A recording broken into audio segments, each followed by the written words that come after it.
Assalamualaikum warahmatullahi wabarakatuh. Bismillahi ma sya'allah. Ma kana min ni'matin fa minallahi ma sya'allah. Bismillahi ma sya'allah. La yasuqul khaira illallahu ma sya'allah. Bismillahi ma sya'allah. La yasrifus su'a illallahu ma sya'allah. Bismillahi ma sya'allah. La hawla wa la quwwata illa billahi ma sya'allah. Alhamdulillahi rabbil alamin. Allahumma salli wa sallim wa barik ala sayyidina wa habibina wa syafi'ina wa maulana Muhammad wa ala alihi wa sahbihi ajma'in. Rabbi syrah li sadri wa yassir li amri wa hlul uqdatam min lisani yafqahu qawli. Amma ba'du. Ashabal fadilah wal kurama, poro alim, poro kiai, poro habaib, wabil khusus akhinal karim, ibnal karim, Gus Khanif, wakil bupati yang saya hormati, para asatid, asatidah, bunyai dan warga dalem sedoyo ingkang kaula hormati. Saderengipun kula matur, kula niki manjing mriki kok deg-degan ora kara biasane kula ngaji ora tau ndeg-deg. Pas ndalu niki kula ndeg-deg. Apa karena santrine Gus Khanif sing ayu-ayu? Atau karena apa saya enggak tahu. Tapi yang menarik, saya di perjalanan di tol, saya buka YouTube, ada yang tertarik dengan promosinya Gus Khanif tadi. Kalau santri mau nikah segera daftar kepada saya, maka malam ini saya menyatakan mendaftarkan diri.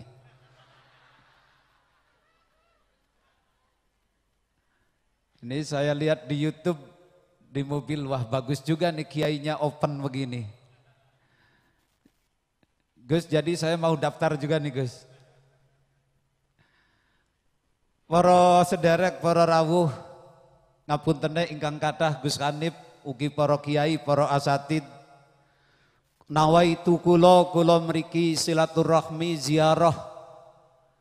Karena kula niku krungu-krungu Simbah Yai Mahfud niku alumni Baghdad.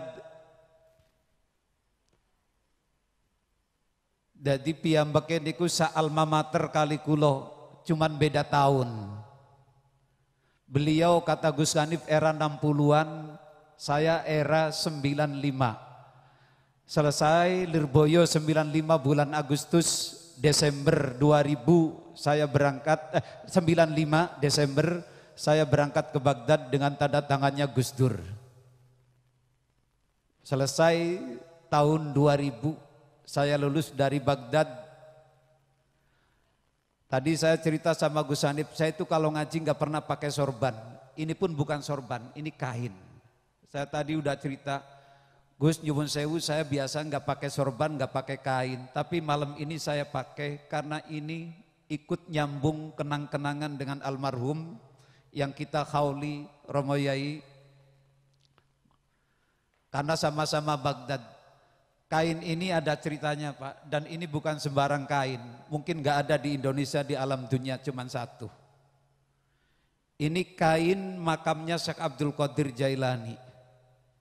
Jadi ketika saya mau boyong, abah saya telepon, Najib tulung sebelum pulang ke Indonesia, awakmu sowan maring makamnya Syekh Abdul Qadir Jailani, terus mintakan sama penjaganya makam Syekh Abdul Qadir Jailani, kain bekas penutup makamnya Syekh Abdul Qadir Jailani seperti Ka'bah setiap tahun diganti Pak. Dan dipotong-potong seperti kiswah Ka'bah dibagi. Lah saya matur, wah kebetulan ada katanya, tunggu sebentar. Sampai hari ini saya pakai karo Syekh Abdul Qadir Jailani dan sesama alumni. Ya, mudah-mudahan anak berkah kanggo kula panjenengan. Bapak Ibu sekalian, kula niki badhe matur napa Gus Hanif wis ngerti. Malah kulone sing durung ngerti. Pan apalan Quran, kulone mboten apal Quran. Pan baca kitab, kulone orang bisa baca kitab. Jadi kulo pan apa? Tugasnya napa kulo niki? Kira-kira tugasnya kulo napa? Kulo ngaji mboten saged ngaji. Kulo pakar pikir, wis lah aku tak cerita mawon kali para santri. Nek karo kiai ini wis pinter, karo ustadze pinter, wis karo wakil bupati apa maning kulo kalah ilmune. Kulo kepengen cerita mawon malam ini. Saya mengajak para santri dan para asatid, jadilah santri, jadilah ustadz seperti Imam Al-Ghazali.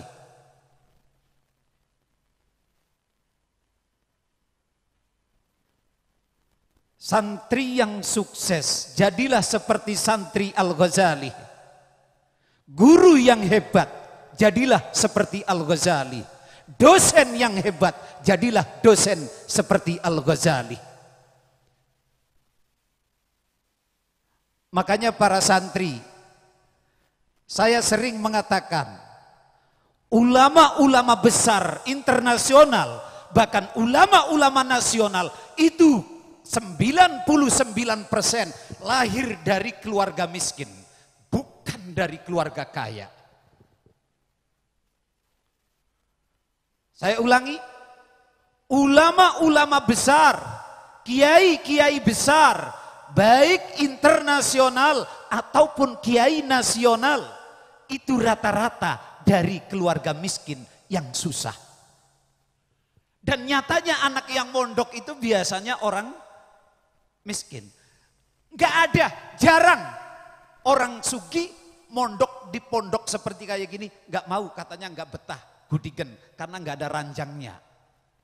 Oh santri Edi Mancoro oli turu nganggo ranjang karo kasur, tawi sarate qabil tu nikahaha wa tazwi jaha. Kata Gus Hanif tadi, diharapkan malam ini ada bedah duren. Itu syaratnya susah ya Pak. Makanya orang sugih nggak mau suruh mondok kayak gini. Karena itu gak jarang anaknya orang kaya, orang sugih jadi kiai. Tapi newong miskin itu wis 50% calon kiai Pak. Yuk monggo kita belajar dari Imam Al-Ghazali, Muhammad bin Muhammad Al-Ghazali At-Tusi. Beliau lahir masih kecil, ditinggal ibunya wafat. Bukan cerai, ditinggal wafat. Ayahnya seorang diri, miskin melarat. Pangane ndadak golet apa? Tukang sulam. Kayak ibu-ibu nyulam itu rajut. Kain, wis rampung, salembar, didol nang pasar Semarang. Duitnya kanggo maem. Murni hasil keringet sang ayah.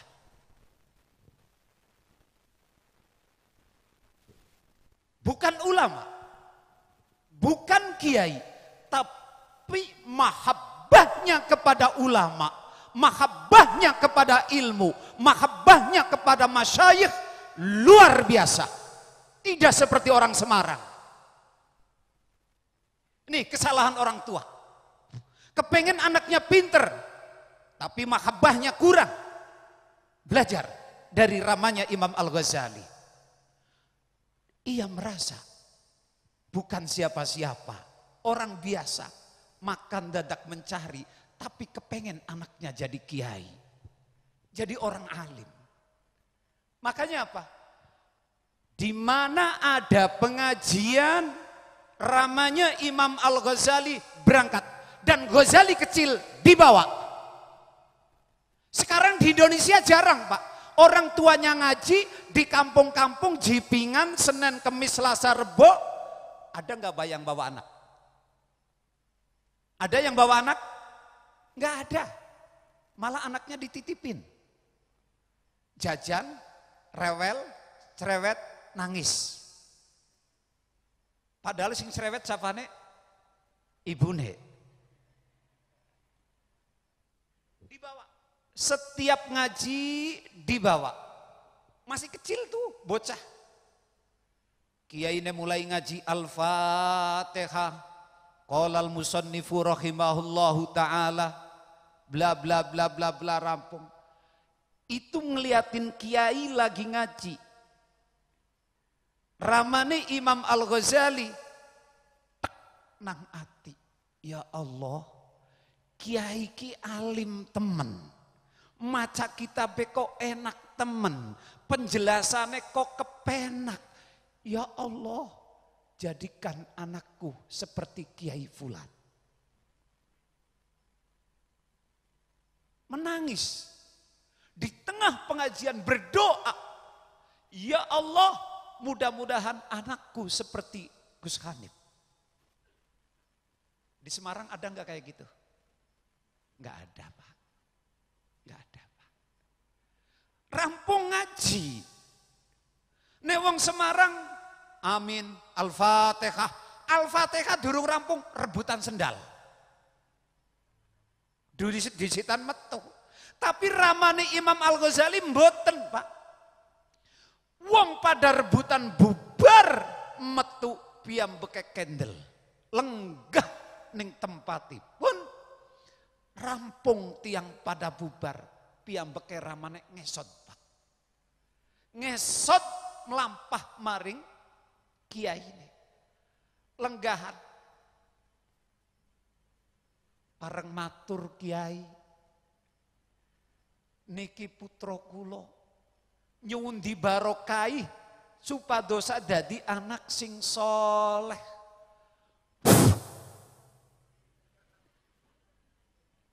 Dimpos di Fatihah. Adakah sekarang orang Semarang seperti itu? Enggak ada. Jangankan bisa orang Semarang. Adakah wali murid? Adakah wali santri yang sowan ke Gus Hanif? Gus, niki putra kula dongakna mugi-mugi anak wong soleh. Ana ora laka. Baru ketika ada masalah, Gus, putra kula wis rampung, durung payu bojo. Nggih. Itu Pak. Itu Imam Al-Ghazali ramane dididik sejak dini. Cinta ilmu, cinta ulama, cinta kiai. Sing nomor 3. Nggih, nek kepengen dadi wong hebat, santri sing hebat. Wong tua panganane sing halal murni 100%. Niki terbukti kali Imam Al-Ghazali, Pak. Ning sijine wekdal ramane pun dipun aturi tahlilan. Bar tahlilan dahar. Lagi enak-enak dahar, mutah. Sing diundang kiai kabeh. Ngerti anak bocah cilik mutah. Sijine kiai tapi mboten ngomong. Ora pantes tuan rumah ngundang bocah kiai. Iki pasti panganane ora steril.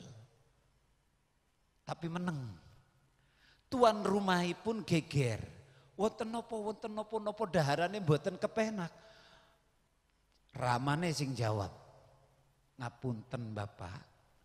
Anak saya ini sejak lahir 100% yang masuk ke dalam perutnya adalah perkara yang halal.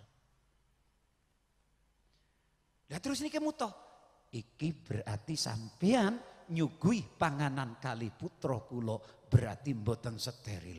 Brek, isine luar biasa. Lah teng mriki para bapak, para wali santri. Kula jaman teng Lirboyo niku kula sekelas kali putranipun Allah yarham Kiai Mustahdi saking pondok pesantren Winong Cirebon. Kula diceritani kali abah kula Allah yarham.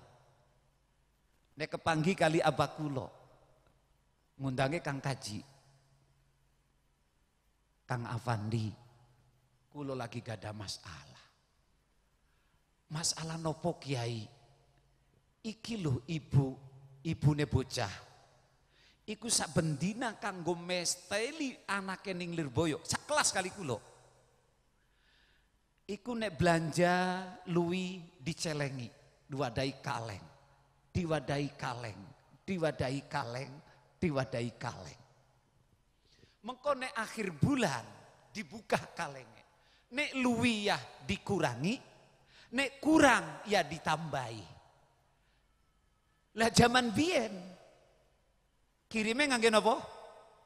Wesel. Iku lho Kang Kaji.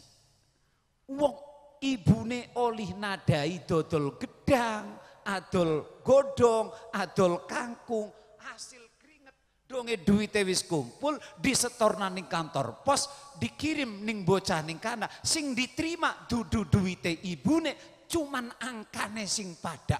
Wih Pak Kiai sampai sakmonone wiraine. Wedi sing dipangan anake sing lagi mondok dudu duwite wong tua. Lah zaman saniki wis nganggone ATM. Terus Gus Hanif halal Gus, halal. Kiai kabeh saiki jawabe halal Pak. Boleh secara fikih, boleh. Tapi secara wirai kurang. Karena sing dipangan pencet dudu duwite wong tuane. Niki lho Pak, nek ndeleng carane ramane Imam Al-Ghazali, nek kepengen duwe anak sing cerdas, pinter, futuh manfaat, niku barange sing bener-bener steril. Pun Imam Al-Ghazali pertama mondok belajar niku ning kiai kampung sing arane Syekh Ahmad Ar-Radkani. Ning Syekh kiai kampung terus Imam Al-Ghazali mondok maring kota Naisabur. Maring sinten? Syekh Ahmad Al-Ismaili. Ah niki ceritane santri iki. Rongokna santri iki. Ngesai Pak karo Syekh Al-Ismaili takliqat kitabah ngepsai rampung singkat cerita sekian tahun pulang bawa kitab bawane zaman biyen lah kanu Pak nganggone apa kain digendong kitab sah-sahan sing pondok niku digendong mlaku sikil ning tengah dalan kama qala Syekh Ad-Muhaini qala sami'tul Ghazali yaqul, diceritakan oleh Imam Al-Muhaini, saya pernah mendengar Imam Al-Ghazali bercerita sendiri ketika saya pulang dari Naisabur mondok sama Syekh Al-Ismaili, di tengah jalan saya dirampok. Sing dirampok kita. Dia nangis, ya Allah, kitab sah-sahanku oli kuliah, oli ngaji, oli pasaran dirampok, mati aku, ilmuku hilang. Enteng. Imam Al-Ghazali merengek. Tuhan, maafkan saya. Itu enggak akan manfaat untuk kamu. Tolong kembalikan. Emang apa isinya tidak manfaat untuk aku? Itu kitabku, itu pelajaranku, itu sah-sahanku sing oli ngaji nang pondok. Tolong Tuhan kembalikan itu. Itu enggak akan manfaat kepadaku, justru saya yang akan merugi. Karena ilmuku akan hilang. Dijawab Pak oleh bajingan itu. Apa kamu bilang? Kau santri Edi Mancoro, kau ngaji. Kitab aku ambil, kau kehilangan ilmu. Santri model apa? Mahasiswa model apa? Pelajar model apa? Malu.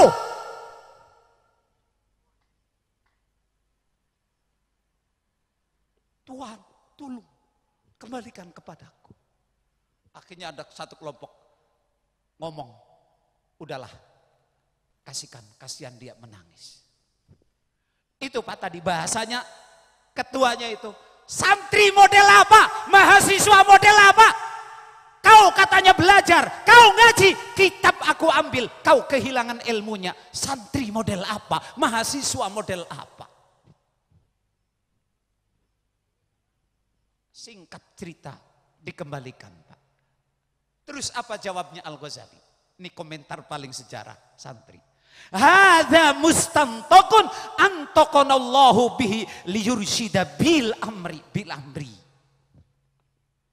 Ini ucapan yang benar, yang membuka pikiranku, membuka kesadaranku bahwa aku selama ini mondokku salah. Aku salah selama ini saya di pondok. Ternyata aku cuma ngepsai, aku cuma nulis. Begitu kitabku hilang, ilmuku hilang. Aku jadi sadar, ya Allah iya, berarti saya mondok selama ini masih malas. Durung mutolaah, ternyata ngilmune masih fis sutur, lafis sutur. Singkat cerita apa? Langsung balik. Ke santri ke. Balik ke TUS. Tempat lahir dan tempat wafatnya. Alhamdulillah tahun 2018 kemarin saya sudah ziarah ke makamnya Imam Al-Ghazali di TUS di Iran. Makamnya di tengah gurun ya Pak. Orang segitu hebatnya. Cuman bedeng seng. Pagernya pager kawat. Ya Allah. Orang mentolok orang sebegitu hebatnya. Makamnya di tengah-tengah gurun, nggak ada kanan kirinya. Balik ke TUS Pak. Fastaghaltu kata Imam Al-Ghazali, kembali ke TUS selama 3 tahun. Al-Ghazali tidak tahu warnanya langit Pak. Manjing nang kamar, kitab yang habis mondok dari Syekh Al-Ismaili dilahap habis. Tolak 3 tahun dihabiskan mutolaah. Kalau dalam kitab yang lain itu setelah keluar Pak 3 tahun Imam Al-Ghazali sesumbar.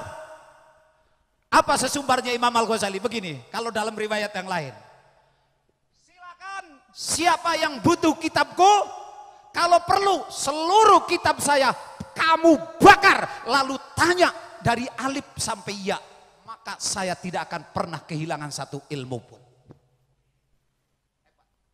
Ini santri ini. Nek balik aja terus libur dolanan turu main HP. Saiki lagi kataman masih dolanan HP Gus Kanip coba. Lagi kataman dolanan HP ini nyong werum iki. Luar biasa Pak. Makan Miki kalau tadi nggak saya lewat tadi ada juga emang Pak Kiai minta nomor HP-nya. Lah, kober-kobernya lagi kataman jaluk WA-nya nyong. Udah ya, gue 3 tahun Pak dilahap mutolaah. Artinya apa? Wong mondok pancen ngesai itu penting, tapi ora cukup namung disai, tapi harus dimutolaah. Mulane napa? Kulo niku Pak nyuwun sewu. Saya sering cerita sama santri-santri saya. Mungkin yang alumni yang ada di sini. Saya ngomong sama santri. Saya di Lirboyo itu nggak pernah ngaji. Belas. Cuman 1 kitab. Ikut pernah sama Allah Yarham Romo Yai Idris Marzuki. Tafsir Munir. Itu pun cuma 1 juz. nek kepengen ngaji dadak golet pasaran. Tapi selama di Lirboyo saya 6 tahun, saya nggak pernah ngaji. Tapi kalau masalah baca pelajaran, jangan pernah diragukan. Makanya sampai sekarang anak-anak di pesantren kami di Al-Hikmah 2 yang ngaji sama saya, nggak pernah saya absen. Silakan mau ngaji silakan, tidak silakan. Bodoh-bodohmu sendiri. Kalau yang lain di absen. Ngaji di absen itu wis serak bejaji Pak wis. Karena tidak keluar dari hati. Makanya anak kalau ngaji sama saya seneng, kenapa? Nggak pernah di absen. Tapi kalau sekolah jangan macam-macam. Tapi kalau musyawarah jangan macam-macam. Karena madhab saya belajar mutola'ah itu jauh lebih penting daripada memperkaya kitab. Wong saiki kitab busake maknane kabeh kok Pak. Tinggal pergi ke petuk mau satrek bermakna juga ada. Tapi mutola'ahnya nego Pak. Pun. Jadi Imam Ghazali mutola'ah 3 tahun. Kabeh kitab di mutola'ah. Lah saiki nyuwun sewu. Sekarang banyak guru Pak. Sekarang banyak dosen. Saya yakin 70% guru dan dosen hari ini sebelum mengajar, adakah yang membaca terlebih dahulu?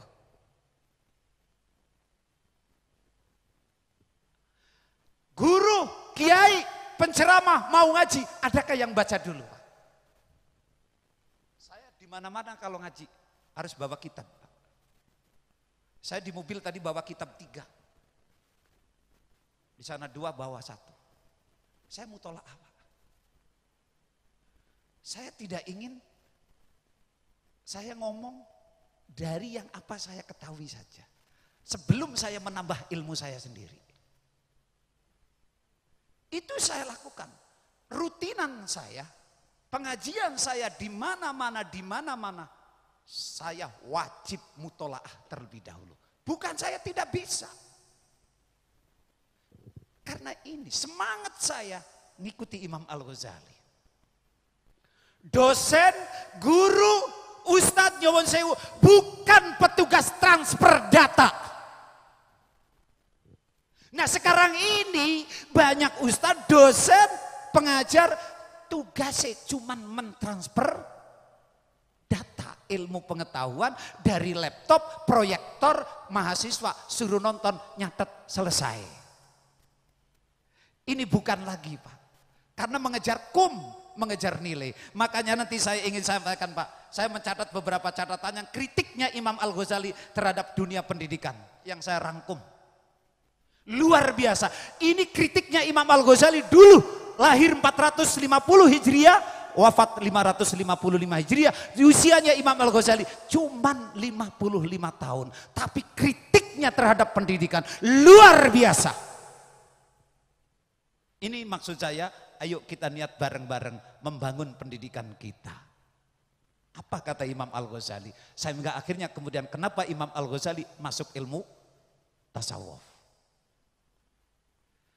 Dari Syekh Al-Ismaili, kemudian dari Naisabur, setelah peristiwa perampokan itu, Imam Al-Ghazali ngondok lagi ke Jurjan sama Imamul Haramain.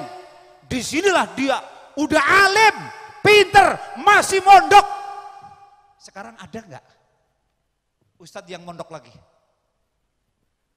Ada nggak kiai yang mondok lagi? Mbak, sampean aja langsung bojo. Ini ditawani bojo karo Gus Najib. Sorry Gus, aku ikut madhabnya Gus Najib. Aku terus belajar.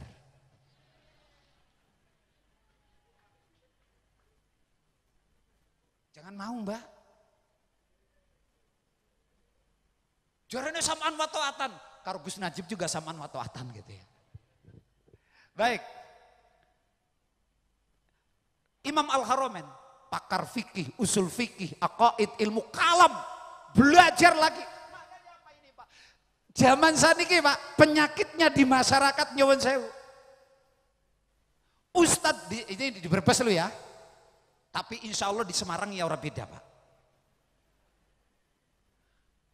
Coba kalau ikut Imam Al-Ghazali, 3 tahun menghabiskan mutola'ah kitabnya, gurunya Al-Ismaili. Siapa yang mau tanya, bakar semua kitab saya, lalu tanya kitabnya. Insya Allah saya bisa jawab. Berarti alim nopo dereng. Tapi bar kuwi mondok maning, kali sinten teng Jurjan, kali Syekh Imamul Haromen, ahli fikih, ahli usul fikih, tafsir, hadis dan ngaji lagi. Makanya saya pernah bilang sama istri saya, "Mah, saya belum puas kuliahnya. Boleh enggak saya kuliah lagi S3, saya mau ngambil jurusan tafsir. Karena dari dulu saya dari S1-nya di Baghdad jurusan Ulumul Quran. S2-nya gagal tafsir karena enggak ada jurusan. Mah, saya kepengen ngambil itu. Ya, jawabnya ke wong wadon ke. Ya, mana pengen kuliah baik, anak bojone pan diapakna. Kayak bahasanya wong wadon gue. Iya, saya kepengen Pak, bener Pak. Semangat saya belajar cuman tuntutan di masyarakat. Sudah nggak bisa. Nah, Imam Al-Ghazali udah alim, ngaji lagi sama Imam Al-Haromen. Ngaji alim, durung rampung, ngaji maning, pergi pindah kota lagi. Kemana? Ke Al-Mu'askar, ketemu dengan Al-Wazir Nidhamul Muluk. Yang berkuasa di dinasti Abbasiyah di Baghdad. Yang punya madrasah An-Nidhamiyah. Di Baghdad, di Nidhamul Muluk, alimnya udah kelihatan. Namanya viral. Akhirnya singkat cerita, Imam Al-Ghazali diminta untuk menjadi rektor kepala madrasah An-Nidhamiyah. Para dosen, Kiai Gufron rongok nagi. Mau jare Gus Kanib soalnya Kiai Gufron, iki bagian dana, ki rongokna ceritani Imam Al-Ghazali. Ini Kiai Gufron iki nyusup ke ya. Singkat cerita Pak, itu ke Baghdad menjadi nidham kepala sekolah atau rektor An-Nidhamiyah itu pada tahun 484 kalau nggak salah. 484. Dan beliau nggak lama, nggak mau Pak, diterima. Karena menjadi rektor, menjadi ketua, mobil ada, rumah dinas ada, makan ada, semua fasilitas ada. Coba kalau kita, Kiai Gufron, jadi kajur, jadi dekan, dapat mobil toh? Dekan udah dapat mobil belum? Sudah. Dapat fasilitas belum? Sudah. Apalagi jadi rektor. Kira-kira nih wong zaman saniki apa ngomongnya alhamdulillah, bojone seneng ora gue? Alhamdulillah, Mas Nyong saiki naik jabatan. Aku bisa shopping terus nih online. Gitu kan? Tapi apa Imam Al-Ghazali? Begitu dia mendapatkan fasilitas sebagai ketua madrasah, beliau mengatakan, loh. Kok ilmu saya dihargai dengan dunia? Kan bukan ini yang saya cari. Akhirnya apa? Imam Al-Ghazali mengajukan pengunduran dini. Tapi ditolak oleh Nidhamul Muluk. Akhirnya bolak-balik ditolak. Akhirnya Imam Al-Ghazali lari ila Baitillahil Haram untuk berangkat haji. Dari haji kemudian masuk ke Syam. Nah di sini Pak, Imam Al-Ghazali ngarang kitab Ihya. Ada yang mengatakan di Syam, di Damaskus, tapi kalau Dr. Abdurrahman Badawi dalam kitabnya Mu'allafatul Ghazali, itu beliau mengatakan kitab Ihya itu dikarang di samping, di sebuah kubah, di samping Masjidil Aqsa. Di Palestina, bukan di, walaupun ya Palestina secara umum itu masuknya adalah Syam, tapi tepatnya itu sebuah bangunan kecil di samping Masjidil Aqsa. Pon, dari cerita ini Bapak Ibu sekalian, betapa hebatnya semangat belajarnya Imam Al-Ghazali. Dari kecil sampai tua wis dadi kiai. Nah zaman saniki ning Brebes niku Pak, nek wis dadi pengurus ketua cabang, ngajine mari Pak. Nek wis dadi ketua MWC, nek wis dadi ketua cabang, ngajine mari. Iki jarene NU ngikuti tasawufe Al-Ghazali, tapi kok ora melu Al-Ghazali. Itu kalau kita amaliyahnya tasawufnya itu ngikuti Al-Ghazali, ayo ikuti pula cara belajar bagaimana Imam Al-Ghazali ngaji. No zaman saiki meke dadi ustad bae wis mari. Iku ning Brebes lho. Insyaallah ning Semarang ya ora beda. Bener ora? Bener ora? Lan bagian gampang saiki dadi kiai Pak, angger dadi pengurus NU mesti langsung oli KH. Kowe ning kana lho Pak. Langsung dadi KH. Saiki Nusron Wahid wis anak KH-ne Pak. Karena dadi ketua PB wis anak KH nih Nusron Wahid. Padahal biasa dia kan tukang hai TV One. Lah saiki karena dadi ketua PBNU wis anak KH nih Pak. Jadi SK itu SKKH. Kon ngaji ya mo. Bon. Bapak Ibu sekalian ingkang kula hormati, itu hebatnya Imam Al-Ghazali. Kemudian ini yang pertama saya cerita. Nih kritiknya Imam Al-Ghazali. Imam Al-Ghazali itu ketika mencari jati dirinya sebagai intelektual, beliau itu mengatakan saya terjebak kepada paham safsatah. Ini, dan ini relevan saya katakan. Sekarang ini mahasiswa, dosen, bahkan nyuwun sewu, kiai pun, apalagi santri, itu masih banyak yang terkena paham safsatah. Apa itu safsatah? Kebohongan dalam sebuah ilmu. Itu maknanya memang safsatah itu sebuah paham aliran daripada filsafat. Tapi itu kebohongan. Singkat cerita gini, nyuwun sewu, ini paling safsatah. Kebohongan ilmu. Nyuwun sewu, kata jenengan, ini daun diem apa bergerak? Sampean lihat dari situ. Daun ini diem apa gerak? Semua jawabnya diam. Jawabnya berarti yang sampean lihat, melihat ini, dan saya sampean yakin daun ini diem, tidak bergerak. Tapi saya lihat dari sini.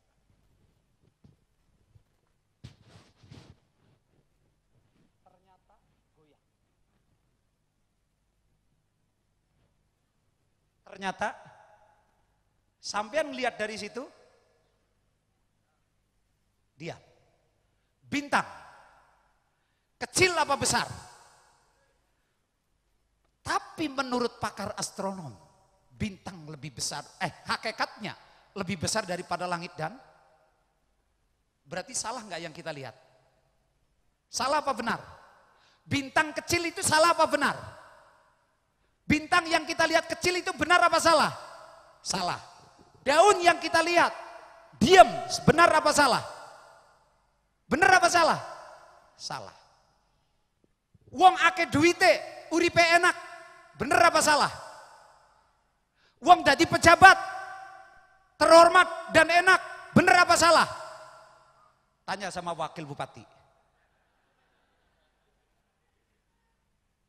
Enak nggak Pak jadi pejabat Pak? Tidak tuh kan. Kenapa sampean kepengen? Oke? Itu Imam Ghazali Pak. Jadi Imam Al-Ghazali itu pertama kali beliau itu terkena penyakit safsatah. Apa itu? Sebuah pemahaman yang ternyata salah, tidak sesuai dengan hakikat. Hari ini Pak, banyak orang terkena penyakit ini. Santri, pelajar, coba. Kenapa sekarang banyak mahasiswa suruh ngaji tidak mau? Dia lebih percaya dengan fakultas ini, jurusan ini lebih menjanjikan. Tapi suruh ngaji dia tidak yakin. Banyak. Banyak? Banyak. Sekarang kita buktikan. Benarkah jurusan itu, fakultas itu menjanjikan? Tidak. Sekarang orang ngaji, menjanjikan apa tidak? Menjanjikan. Artinya sekarang ini, kita masyarakat kekinian ini terkena penyakit safsatoh. Salah persepsi tentang ilmu. Ayo sampean lihat. Nih, lihat ini. Tenda kita. Jare sampean diem apa gerak? Diem apa gerak? Jare sampean nyong ganteng apa ora? Jujur. Najib karo Gus Kanip gantengan siapa? Gantengan siapa? Pak Kiai Najib kan? Gus Kanip, sorry. Kalah 1-0 ya. Oke, 1. Itu. Ini banyak orang sekarang. Kenapa pada salah? Dan ini yang kemudian mengakibatkan banyaknya pengangguran. Karena salah persepsi tentang ilmu. Dikirain ilmu ini menjanjikan, meyakinkan, prospektif. Ternyata tidak. Banyak jurusan itu juga pada nganggur. Tapi sekarang lihat, orang ngaji sekarang nggak ada yang nganggur Pak. Nek bisa ngaji temenan. Karena itu para santri, para guru, monggo kita belajar nih. Apa sih ilmu itu? Ilmu itu apa sih? Coba mbak, ilmu itu apa mbak? Yang habis khataman nih. Mbak, ilmu itu apa mbak? Kian sing bisa jawab tak boleh na bojo. Ayo. Tuh, ilmu. Mas sing ganteng-ganteng. Apa itu ilmu? Ayo jawab. Mas, tadi khataman yang paling tua. Mana tadi? Pak siapa namanya? Siapa yang paling tua tadi? Mana orangnya? Ayo Kang. Apa itu Kang?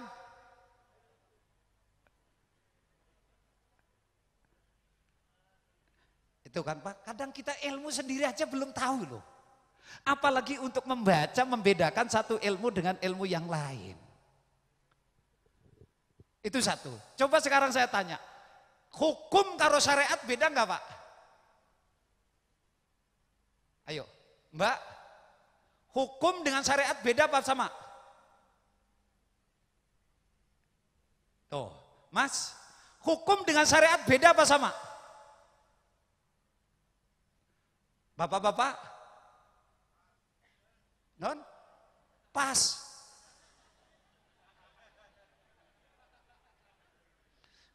Jawabnya santri paling males gue. Nyari aman pas katanya. Ini kadang coba ya, kita ini kadang nyuwun sewu lho, akeh lho ya. Para ustadz, pelajar, santri, durung bisa membedakan apakah sama hukum dengan syariat? Beda Pak. Kalau syariat itu sing wis ana ning Quran mansusun fil Quran was sunnah itu syariat wis minallah kowe. Tapi nek hukum kowe hasil ijtihade para ulama. Mulane hukum niku bisa berubah, tapi nek syariat salat 5 waktu sampai kiamat 5 waktu Pak, iku syariat. Tapi nek sembayang syaratnya rukune ngadeg bisa berubah, bisa sambil duduk, bisa sambil jalan. Itu namanya hukum. Ngilmu pun, nah ini kita juga harus bisa Pak. Nah sekarang ini nyuwun sewu, ayolah para santri itu cerdas. Jangan asal ndeleng wong kae enak. Iku wae. Lihat pohon katanya diem, ternyata pohon itu bergerak. Ini Pak yang saya ingin nopo jeneng maksudnya ingetaken panjenengan sami. Itu loh Pak. khairun nas anfa'uhum linnas. Iki Pak, penyebabnya niki kula nyuwun sewu Gus Hanif. Saya itu kalau maknani hadis khairun nas anfa'uhum linnas itu begini. Santri umpamanya dari desa apa ini? Gedangan. Ini kalau kepengen santri memahami khairun nas anfa'uhum linnas ala Najib. Dan ini kenapa kok banyak mahasiswa pengangguran? Karena tidak khairun nas anfa'uhum linnas. Kalau saya, santri pasti manfaat barokah dan tidak akan menjadi pengangguran. Kalau santri itu, mahasiswa itu membaca kebutuhan desanya sendiri. Gedangan. Gedangan itu butuh apa? Sekarang ini banyak mahasiswa kuliah tapi yang dipikirkan pabriknya orang. Yang dipikirkan rumah sakitnya orang, yang dipikirkan perkebunannya orang, kampungnya sendiri, masyarakatnya sendiri tidak dipikirkan. Sekolah untuk orang lain, katanya khairun nas anfa'uhum, itu salah kalau menurut saya. Nih kepengen anfa'uhum linnas. Wong Gedangan butuh apa? Oh, butuh insinyur listrik. Ambil itu jurusan listrik, pulang pasti manfaat. Jangan mikir pabriknya orang. Loh saiki orang, aku jurusan ini, pengen jadi dokter, kepengen jadi rumah sakitnya kenal gini. Yang jurusan dokter itu udah ribuan. Kampung kita lagi butuh, nggak ada yang mikirin. Karena itu banyak wong pinter tapi kampungnya blow on. Kenapa? Karena yang dipikirkan orang lain. Kenapa banyak sarjana itu pengangguran? Karena yang dipikirkan orang lain. Karena itu kalau kepengen anfa'uhum linnas, nek sadurunge kuliah, pikirkan dulu kampung kita itu butuh apa. Pulang pasti manfaat. Kowe Pak, Bu, Mas, Mbak, nek pan kuliah sawise ngapalna Quran, delengen kampunge dewek butuh apa. Dan sekarang yang paling dibutuhkan itu ngaji. Brebes ini Pak, saiki pun kathah salam satu kampung sing ora mondok babar blas. Sarjanane pirang-pirang, SMK-ne pirang, tapi sing bisa ngaji jarang. Karena itu saya mengajak para santri, coba nek melanjutkan, cari sing bisa ngaji, ben iso balik dadi guru ngaji. Apal Quran tok nyuwun sewu niku durung cukup. Durung cukup Mbak, durung cukup Mas. Soalnya ngeten niki, kula pengamati ngeten Mbak. Ningen kula mriko akeh wong apal Quran lanang wadon, tapi laka sing disebut ustad. Tapi akeh wong ora apal Quran, tapi karena bisa ngaji disebut, walaupun ora apal, apa maknanya iki Pak?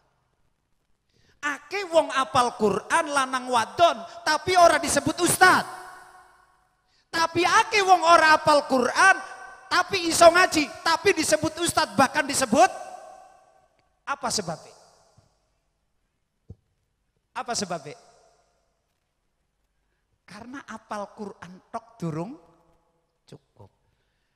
Jenengan nyuwun sewu meke hafidul Quran, belum hamilul Quran.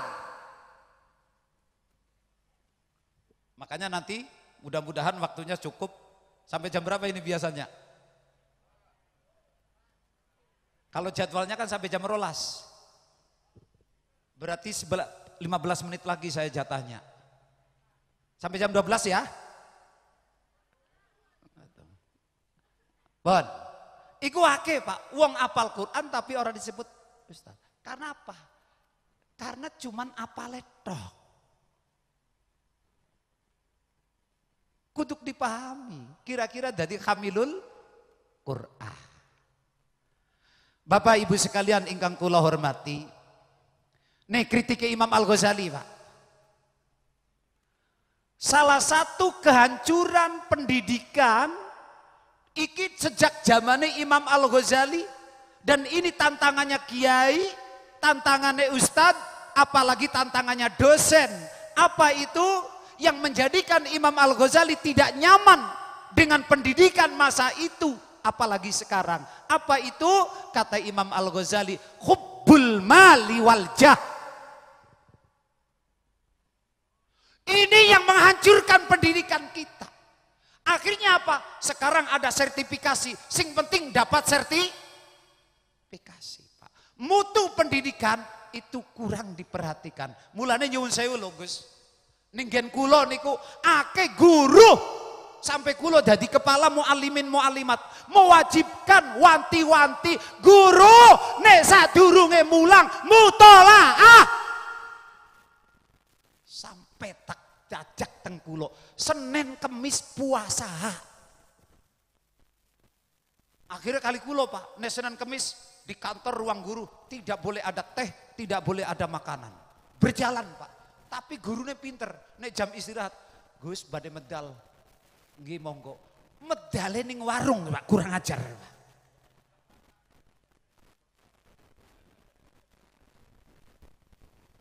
Ini Pak. Hubbul mali wal jah. Guru oli upah, enggak apa-apa. Guru memang kudu diupahi. Tapi yo dadi guru itu aja niat golet kesugihan. Mulane niki wau kula maos nyuwun sewu. Sekilas niki kula tak lempit. Niki bener karo sing didhawuhaken karo Imam Al-Ghazali. Ya apa ceritane Yai Mahfud? Balik dari Baghdad, ditawari jadi pejabat ini, kedudukan ini, ditolak, tapi beliau lebih istiqomah mulang senajan dodolan es, dodolan kayu, dodolan bata. Karena untuk mengurangi dan menghilangkan hubbul mal dan hubbul jah. Karena ketika hati seorang guru, seorang kiai sudah tidak ada lagi hubbul mal, tidak ada lagi hubbul jah, maka yang lahir adalah barokatul ilmi litulabihi. Berkah ilmu nih kanggo para santri-santri nih. Mulane napa nyuwun sewu, anggerane wong pada disebut kiai nih, tapi nyuwun sewu sing duwe jabatan karo kiai sing istiqomah mulang pada pintere, iya beda mulange, tapi hasilnya Pak sing beda. Hubbul mali wal jah kata Imam Al-Ghazali. Mulane kula luar biasa. Moh ditolak karo Yai Mahfud. Jabatan ini ditolak, kedudukan ini ditolak, kedudukan ini ditolak. Lebih milih seperti ini. Pantas kalau kemuliaan wafatnya 61 kali jamaah berkali-kali yang nyolati. Itu karena barokah ilmu Pak. Wong pinter pirang-pirang tapi durung tentu bisa kayak gue. Itu kenapa? Itu barokatul ilmi. Salah satunya adalah adamu bersih hati orang anane hubbul mali dan hubbul jah. Itu Imam Al-Ghazali sing dipesanna karo Imam Al-Ghazali. Ayo mulane saiki para guru. Tadi saya bilang bagaimana jadi guru yang baik, yang hebat, santri yang hebat. Kita belajar dari Imam Al-Ghazali. Buang hubbul mali wa hubbul jah. Bahkan kulo piyambak Pak, kulo didongak karo Gusti. Gusti ampun panjenengan dadosaken pengurus NU kulo. Pun kulo sing ngurusi NU mawon. Karena apa? Pengurus NU belum tentu bisa ngurusi NU.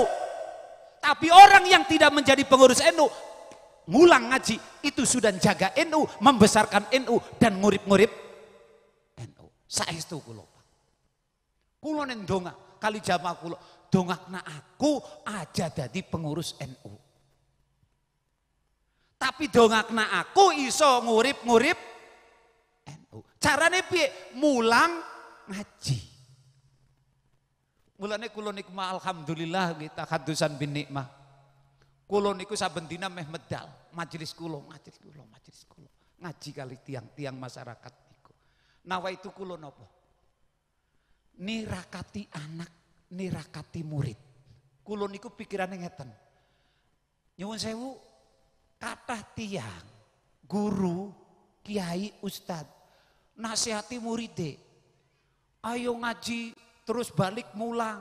Lah gurui selama ini ora tahu mulang ning masyarakat. Bagaimana kalau begitu murunya lalu dengan muridnya? Mulane napa kula niku bismillah kula nirakati. Ya Allah, kula nirakati anak murid ben sok ben anak kula gelem kaya kula kaya kiye. Murid kula gelem kaya kiye. Nek kiyaine ustadze ora gelem serawungan karo masyarakat, bagaimana mungkin muridnya juga mau? Niku sing kula geceki, Pak. Mutolaah iya, serawungan karo wong iya, ngopeni NU iya, senejana aku ora dadi pengurus. Ning kene pada ora. Sami napa mboten? Pengurus NU masih pada gelem ngaji ora? Jawab. Pengurus NU masih pada gelem ngaji. Maknane ngaji niku ngaji karo masyarakat, pembaca kitab ngoten niku lho. Laka, Pak. Jarang. Karena mecan wong kali kitab niku jarang. Ayo. Ayo para guru, para santri. Terus para wong tua. Sering kula denger, Pak. Krungu. Dongakna kula, mugi-mugi anak kula dadi wong sing pinter, ahli agama. Nggih, nggih. Tapi kan ora dadi. Apa sebabnya? Ake wong tua kepengen anaknya bisa ngaji, dadi kiai, dadi ustadz ahli kitab, tapi wong tuane ora tahu melu, ora dadi, Pak. Karena keberhasilan belajar niku anaknya ya iya, wong tuane ya iya, guruwe ya iya. Nek kepengen ngaji, wong tuane seneng ngaji, anaknya seneng ngaji, guruwe seneng ngaji. Ini ora dadi, Pak. Lulus rampung. Tapi nek kongkon gerakan dakwah, ayo ditirakati karo wong tuane, melu ngaji, gurune seneng ngaji, muridé seneng ngaji. Nek mboten, Pak. Bon. Lajeng niki, Pak.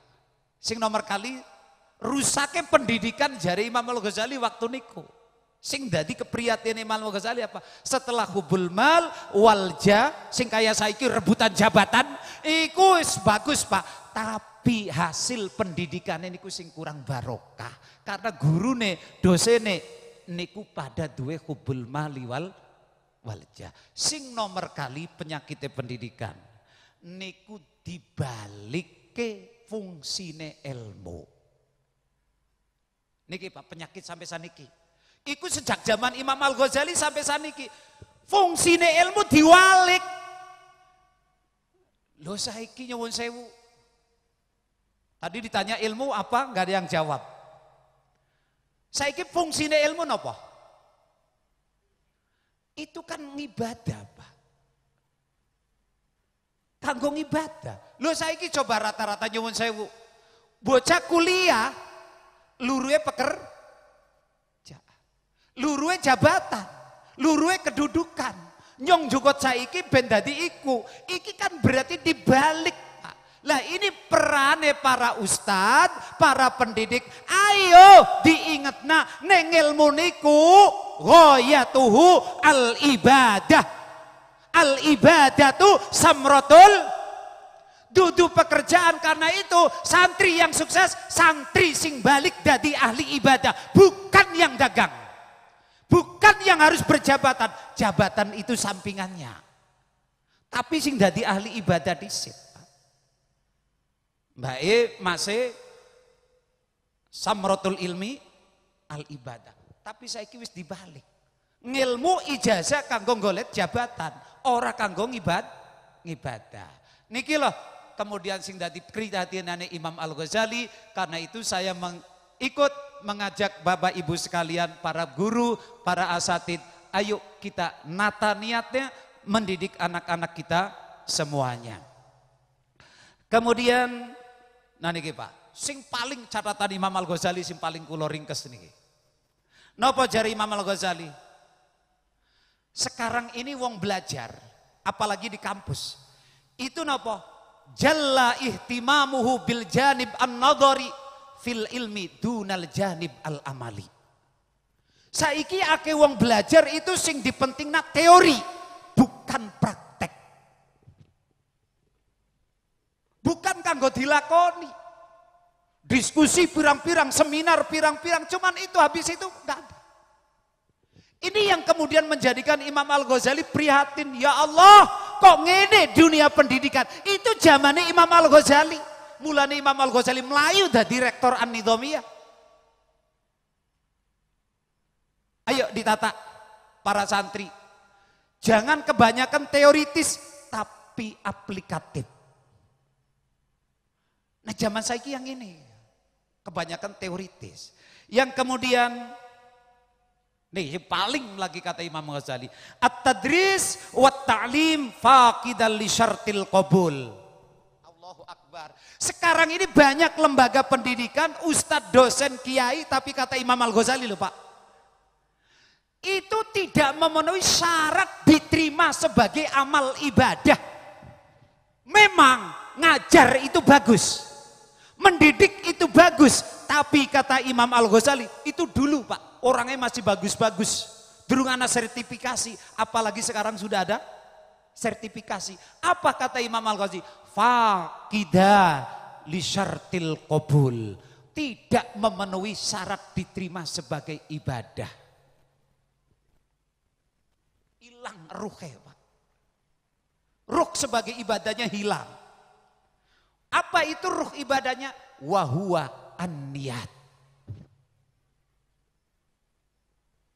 Sekarang kira-kira para dosen itu ngajar niatnya apa? Para guru itu niatnya apa? Apalagi setelah atas sertifikasi dosen, sertifikasi guru, ada P3K sekarang. Kira-kira apa sekarang? Wallahu a'lam, tapi inilah penyakitnya Pak. Jadi kalau niatnya cuman itu kata Imam Al-Ghazali, faqidan li syartil qabul, tidak memenuhi syarat sebagai ibadah yang diterima di akhirat. Ya pantas kalau akhiratnya sudah dipastikan gagal, apalagi dunianya.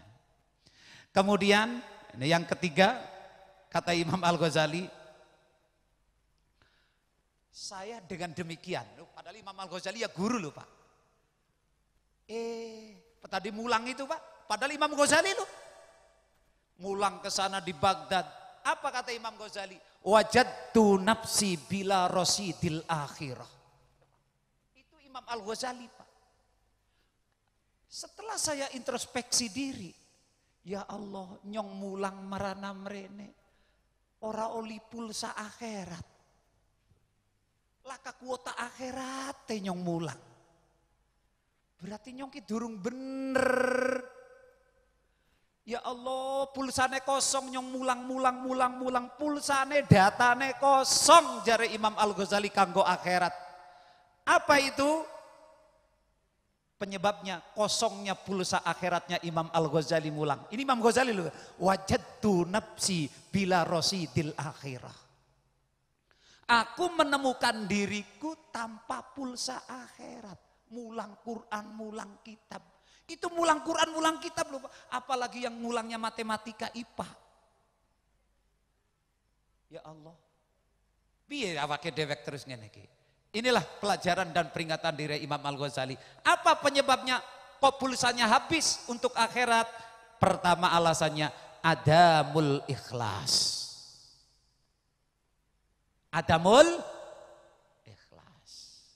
Lah ikhlas ku kudu piye? Apakah jaluk gaji itu berarti orang ikhlas? Dudu. Silakan jaluk gaji tapi aja sampai demo.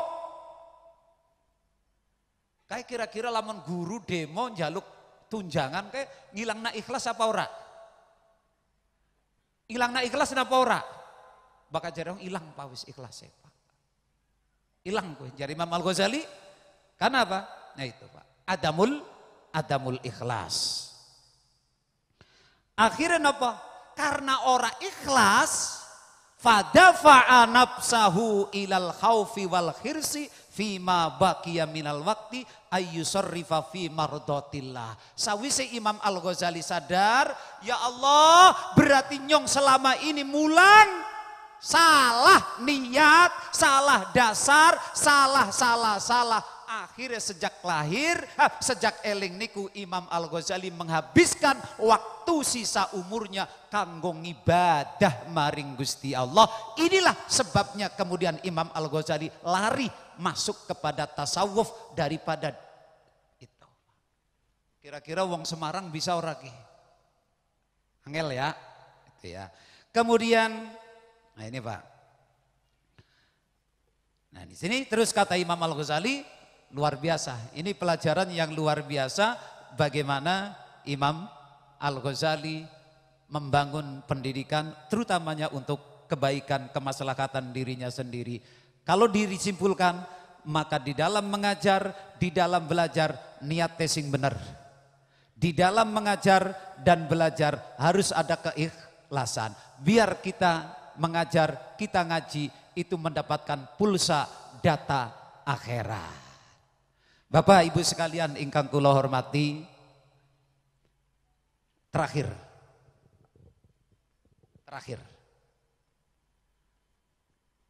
Adakah dasar khaul di dalam surat Al-Fatihah?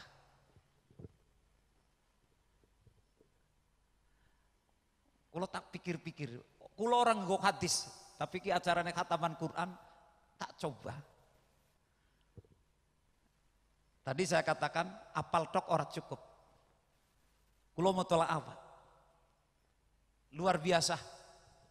Ternyata tak golet-goleti dasare khaul ning surat Al-Fatihah itu ada. Niki cara kula, istihade kula, pemahaman kula. Wonten teng pundi? Nah niki, ayo santri sing hafal Quran. Wontene ning lafaz alhamdulillah.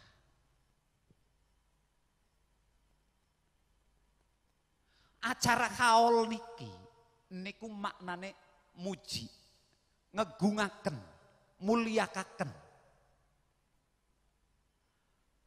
menyanjung, memuji, mengagungkan. Sekarang pertanyaannya, bolehkah memuji orang? Wong jarene alhamdulillah. Biasanya santri nerjemahkan segala puji bagi Allah. Kulo sengaja neng ngaji gawane kitab. Adakah dasar khaul di dalam surat Al-Fatihah? Jarang nggih pasti kayak gitu Pak. Najibnya gewek pembakasan nyeleneh beles, pokoknya sing penting keren, isinya mbuh. Adakah dasarnya khaul dalam surat Al-Fatihah? Boleh, ada. Mana? Pada lafaz alhamdulillah.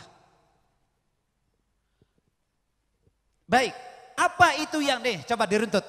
Alhamdu huwas sana'u alal jamil min nikmatin au ghairiha. Yang disebut alhamdu itu adalah memuji kebaikan. Apakah kebaikan itu nikmat atau selainnya nikmat? Nah sekarang saya katakan, khaul ini memuji atau bukan? Mengagungkan atau tidak? Ada nikmat atau tidak? Apa nikmatnya? Kita punya guru, Mbah Yai Mahfud, yang telah banyak memberikan pelajaran dan pendidikan kepada masyarakat Gendangan. Itu nikmat. Meninggalkan pondok, meninggalkan santri. Berarti maknanya kita khaul itu lagi memuji, mengagungkan, mengakui, merawat, mengingat atas nikmat kebaikannya Simbah almarhum. Ada apa enggak? Wong khaul itu kan dzikrul mahasin, menyebutkan kebaikannya para arwah, para almarhumin. Nek kepengen weruh, saya kira tadi bukunya sudah dibedah. Itu ya. Kemudian, Pak. Alhamdu iku lil hayyi al aqil. Muji hamd itu untuk orang zat yang hidup dan berakal. Dalam hal ini maksudnya Gusti Allah. Tapi kalau kita bahasannya Mbah Yai Mahfud, ya dulu beliau hidup. Beliau juga berakal dan punya aktivitas. Itu orang yang punya kebaikan dan punya kemuliaan. Inilah perbedaannya. Makanya kan itu dalam bahasanya pesantren kan ada alhamdu, ada as-sana'u, ada al-madhu. Iki KB ustad maknanya yang ngalem. Padahal itu beda, Pak. Makanya lihat di sana. Kenapa di dalam surat Al-Fatihah pakainya alhamdulillah, tidak al-madhu lillah, tidak as-sana'u lillah. Kenapa alhamdulillah? Karena alhamdu itu khusus kepada lil hayyi al-aqil, yang hidup dan berakal. Sementara al-madhu dan as-sana'u itu untuk benda mati. Mulane nangger sampean ngomong, "Kai Uma bagus temen." Itu namanya as-sana'u, bukan alhamdu. As-sana'u. Kemudian yang seterusnya. Kalau alhamdu itu harus didahului kenikmatan dulu. Didahului kebaikan dulu. Tapi kalau ngalem, nyanjung, as-sana'u al-madhu. Wong ora kenal baik kayak Uma bagus, Umai bagus temen. Ana wong kelambine bagus, wong bagus. Padahal kita belum tahu siapa-siapa. Itu nih sampean nyanjung orang yang tidak kenal. Itu namanya as-sana'u. Itu namanya al-madhu. Tapi kalau alhamdu itu setelah ada nikmat. Mulane nalikane kula panjenengan ngucap alhamdulillah karena kita sudah mendapatkan nikmate Gusti Allah. Urip sehat, waras, rezeki, anak, bojo, ilmu, sembahyang, ibadah, istiqomah. Itu nikmat. Mulane Gusti Allah alhamdulillah, bukan as-sana'u lillah. Kemudian, nah ini, kalau misalnya alhamdulillah, nah ini dasarnya Pak, nanti khaul, di sini singkat saja. Kenapa? Di mana dasarnya khaul? Kalau alhamdu itu berarti ada al-mahmud, orang yang dipuji. Yang dipuji dalam hal ini siapa? Gusti Allah. Kalau dalam al-khaul itu berarti yang dipuji adalah para kiai atau para arwah. Karena itu kita tidak berlebihan, kita tidak salah kalau mengadakan khaul, karena intinya pelajaran dari ayat yang pertama alhamdulillah, kita itu mengagungkan karena ada kenikmatan. Kita memuliakan karena ada kebagusan. Karena Kiai Mahfud itu termasuk orang yang berjasa meninggalkan nikmat untuk kita semuanya. Adanya agama Islam yang luar biasa. Adanya kebebasan berkeyakinan itu juga luar biasa berkat Kiai Mahfud. Demikian saya kira, mudah-mudahan ada manfaatnya, kurang lebihnya mohon maaf. Gus Hanifnya udah ngantuk karena udah kecapean. Kalau saya sih nggak apa-apa Pak.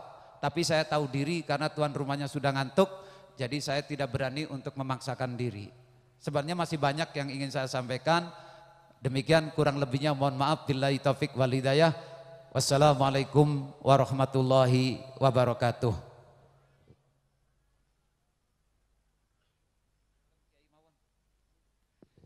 Al-Fatihah. A'udzubillahi minasyaitonir rajim. Bismillahirrahmanirrahim. Shiratal ladzina an'amta 'alaihim. Bismillahirrahmanirrahim. Alhamdulillahirabbil alamin. Allahumma shalli wa sallim ala habibika wa syafiina maulana Muhammad. Allahumma ya Allah inna nas'aluka wa natajjahu ilaika wa natadarru ilaika bi jahi habibika sayyidina Muhammad sallallahu alaihi wasallam wa ba'i wa ikhwani minal anbiya'i wal mursalin was sahabati wat tabi'in wasyuhada'i was sholihin wal ulama. Ighfir dunubana dunuba walidina wa matina wa lijaddatina wa syaikhina wa alimina wa azwajina wa aladina wa triyatina wa talamidatina wa atba'ina wa khadirina wa ghaibina wa sairil muslimina wal muslimat wal mu'minina wal mu'minat al-ahya'i minhum wal amwat. Allahumma ighfir lana waghfir lahum wa'fu anna wa'fu anhum. Allahumma ighfir lana ma qaddamna wa ma akharna wa ma asrarna wa ma alam wa ma la'na.